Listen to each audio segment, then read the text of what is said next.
Hello friends, വളരെ important ആണെന്ന് എനിക്ക് തോന്നിയൊരു കാര്യം നിങ്ങളോട് ഷെയർ ചെയ്യാനാണ് ഞാൻ ഇന്ന് വീഡിയോ ആയിട്ട് വന്നത്. എന്താണെന്ന് വെച്ചാൽ 2 ദിവസം മുന്നേ എനിക്ക് അത്യാവശ്യമായിട്ട് ബാംഗ്ലൂരിൽ നിന്ന് നാട്ടിലോട്ട്, അതായത് കണ്ണൂരിലോട്ടേക്ക് വരേണ്ട ഒരു ആവശ്യം ഉണ്ടായിരുന്നു. അപ്പോൾ പൊതുവേ നമ്മൾ ബസ്സിലാണ് വരാറ്. പക്ഷേ ബോഡിക്ക് വയ്യാത്തതുകൊണ്ട് തന്നെ നമ്മൾ ട്രെയിനായിരുന്നു ഓപ്റ്റ് ചെയ്തത്. പെട്ടെന്ന് ബുക്ക് ചെയ്തുകൊണ്ട് തന്നെ നമുക്ക് ജനറലാണ് കിട്ടിയിട്ടുണ്ടായത്. അപ്പോൾ നമ്മൾ സാധാരണ ജനറലിൽ തന്നെ കയറാൻ ഉദ്ദേശിച്ച് നമ്മൾ ഇവിടുന്ന് ഹൊസൂരിൽ നിന്നാണ് ട്രെയിൻ കയറിയിട്ടുണ്ടായത്. അപ്പോൾ ആ ഒരു ട്രെയിൻ കയറിയാൽ ഹൊസൂരിൽ നിന്ന് കണ്ണൂരോട്ടേക്ക് ത്രൂ ആയിട്ടുള്ള ഒരു ട്രെയിനാണ്. അതുകൊണ്ട് ജനറലിൽ തന്നെ എങ്ങനെയും കഷ്ടപ്പെട്ട് വരാമെന്ന് വെച്ചിട്ട് അതിനൊരു 8-9 മണിയാവുന്ന സമയത്ത് നമ്മളത് കയറി. അപ്പോൾ നല്ല തിരക്കായിരുന്നു. ഭാഗ്യത്തിന് എനിക്കൊരു സീറ്റ് കിട്ടി. കുറേ ആൾക്കാർ നിൽക്കുന്നുണ്ട്, കുറേ ആൾ നിലത്തിരിക്കുന്നുണ്ട്. പിന്നെ സീറ്റൊക്കെ നല്ല കൺജസ്റ്റഡ് ആയിരുന്നു. അപ്പോൾ അങ്ങനെയുള്ള സമയത്ത് എൻ്റെ ഓപ്പോസിറ്റ് 3 ആൾക്കാർ ഇരിക്കുന്നുണ്ട്. അപ്പോൾ അവർ ചെറിയ കുട്ടികളാണ്, ഒരു 21, 22 അല്ലെങ്കിൽ ഒരു 20-21 ഏജ് അത്രയേ തോന്നുള്ളൂ. അപ്പോൾ ഇവരിങ്ങനെ സാധാരണ പോലെ ഫോണിൽ പാട്ടൊക്കെ കേട്ട് റീൽസൊക്കെ സ്ക്രോൾ ചെയ്ത് അങ്ങനെ നിൽക്കുന്നുണ്ട്. അപ്പോൾ ബാക്കി കുറേ ആൾക്കാരുണ്ട് അപ്പുറം ഇപ്പുറമെല്ലാം. അവരെല്ലാം ഇങ്ങനെ ഫോണിൽ തന്നെ ഓരോരുത്തർ ഇത് ചെയ്യുന്നുണ്ട്. അപ്പോൾ ഒരു 10 മണി 10:15 ആകുമ്പോൾ പൊതുവേ സൗണ്ടുകളെല്ലാം കുറയാൻ തുടങ്ങി. അപ്പോൾ ഞാനൊരു സംഭവം നോട്ടീസ് ചെയ്യുമ്പോൾ എൻ്റെ മുന്നിലുള്ള ആ 3 കുട്ടികൾ നല്ല സൗണ്ടിൽ ഫോണിൽ പ്ലേ ചെയ്യുന്നു. അതായത് ഒരാൾ സിനിമ നല്ല ഒച്ചത്തിൽ വെച്ചിട്ടുണ്ട്, പിന്നെ മറ്റേ ആൾ നല്ല സൗണ്ടിൽ സ്ക്രോൾ ചെയ്തുകൊണ്ടിരിക്കുന്നുണ്ട്. ബാക്കി 2 ആൾ കൂടി ഒരു സിനിമ കാണുന്നു, ഒരാൾ സ്ക്രോൾ ചെയ്യുന്നു. അപ്പോൾ ഞാൻ വിചാരിച്ചു ഇതിപ്പം നിർത്തുമായിരിക്കും. ഒന്നാമത് നമുക്ക് പൊതുവേ ടയേർഡായിട്ട് ജനറലാണെങ്കിലും നമുക്ക് ഉറങ്ങാൻ പറ്റുന്നുണ്ടെങ്കിൽ കുറച്ചങ്ങ് ഉറങ്ങാമെന്നുള്ളൊരു മൈൻഡിലായിരുന്നു ഉണ്ടായത്. അപ്പോൾ പിന്നെ ഇവർ മാത്രമേ ഉള്ളൂ ഇങ്ങനെ ഇത്രയും സൗണ്ടിൽ വെക്കുന്നത്.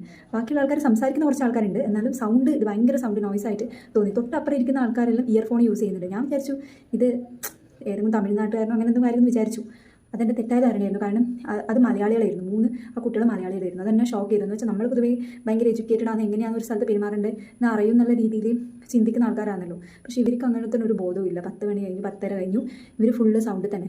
നമ്മൾ ചെറിയ രീതിയിലുള്ള അതിൻ്റെ അതൃപ്തിയെല്ലാം പ്രകടിപ്പിച്ച സൗണ്ട് ഇങ്ങനെ കുറേ നേരം ഇങ്ങനെ സഹിച്ചിരുന്നു. ഒരു 11 മണിയായിട്ട് ഇവർ ഇതൊന്നും നിർത്തുന്നില്ല, ഒച്ചത്തിൽ വെക്കല.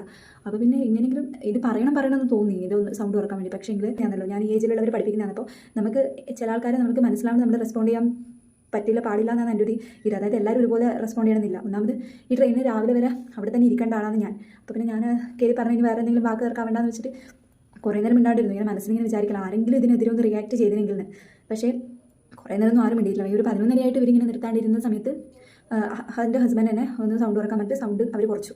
അതൊക്കെ അവർ പിന്നെ ഫുൾ ടൈം ഇതന്നെ പറഞ്ഞുകൊണ്ടിരിക്കുന്നു, ഈ ട്രെയിൻ വരേണ്ടിയിരുന്നു, ഇനി ചത്ത പോലെ പോകണം. പക്ഷേ എനിക്ക് മനസ്സിലാവാത്ത എന്താണെന്ന് വെച്ചാൽ ഇവർക്കൊന്നും അറിയില്ലേ. നമ്മളൊരു ട്രെയിൻ എന്നെല്ലാം പറയുമ്പോൾ ഒരു പബ്ലിക്കായിട്ടുള്ളൊരു ട്രാൻസ്പോർട്ട് സംഭവമല്ലേ. അപ്പം പിന്നെ അതിൽ നമ്മളിങ്ങനെ ഇത്രയും ലൗഡിൽ വെച്ചിട്ട് ബാക്കിയുള്ള ആൾക്കാരെയും കൂടെ ബുദ്ധിമുട്ടിപ്പിക്കാനുള്ള ഒരു ഇതെങ്ങനെ അവർക്ക് വരുന്നതെന്ന് എനിക്ക് അറിയുന്നില്ല. അത് കഴിഞ്ഞിട്ട് കുറേ കഴിയുമ്പോൾ പിന്നെയും വേറെ ഏതോ മലയാളികൾ തന്നെയാണ്, അതും നല്ല സൗണ്ടിൽ തൊട്ടപ്പുറത്തെ ഇതിലിരിക്കുന്നവരെ ഞാൻ ഡയറക്റ്റ് കാണുന്നില്ല, പക്ഷേ നല്ല സൗണ്ട് ഉണ്ട്. ഞാൻ പിന്നെ എന്തോ ആവട്ടെ എന്ന് വെച്ച് മിണ്ടാണ്ടിരുന്നു. രാത്രി മൊത്തം ഇങ്ങനെ സൗണ്ടിൽ അങ്ങനെ സംസാരിക്കുക, പിന്നെ സൗണ്ടിൽ പാട്ട് വെക്കുക, പിന്നെ വേറെ ലാസ്റ്റിലോട്ട് അതിൻ്റെ ഇടയിൽ എപ്പോഴും ഞാൻ ഉറങ്ങിപ്പോയി കുറച്ച് നേരം.